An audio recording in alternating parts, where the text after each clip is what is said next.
kompotlarni quyish jarayonlari mana. Bu nimali kompot? Olchali. Olchali.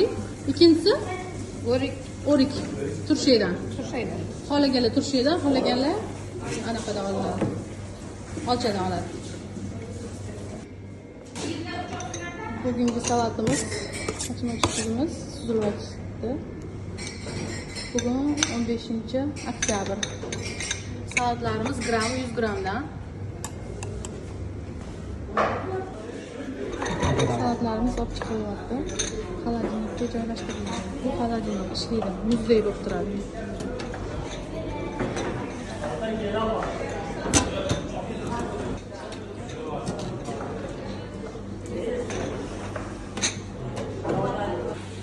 Kompotlar uchun olib chiqildi. Hasan, bugun qanaqa ovqatlar? Birinchisiga Olib keldik. sho'rvamiz. Qaymatli sho'rva. Yog'da go'sht, Go'sht alohida. yog'da kartoshkasi. Kartoshkalar hammasi alohida keladi. Nimaga alohida olib kelasiz? Ezilib ketmasin. Ikkinchi ovqatimiz Ikkinchi ovqatimiz osh. Issiq kelgan tutunlari ham chiqyapti bularning. Go'sht ham alohida kelar ekan. Bismillah.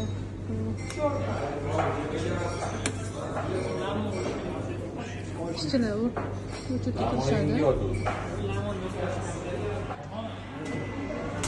Kichik xodimlar ko'chada turishib olishadi. Kim xohlasa qalampir ham bor. Qalampir, ukropkashnish, qatiq ham bo'ladi. Hasan menga probaga, men tekshiraman bitta probaga. Osh suzib beryaptilar.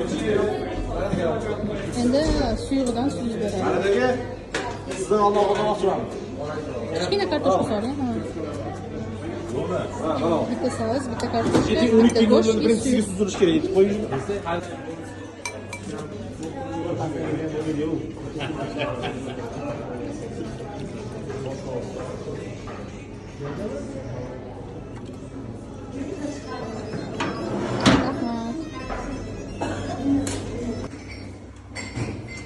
Menga probaga suzib berishadi. Ozgina osh, sho'rva, salat va kompot.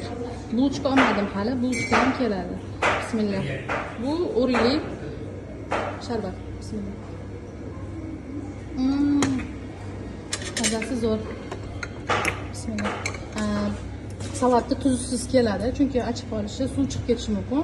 Tuzsiz keladi. Stolda o'zimizda murch va tuz turadi.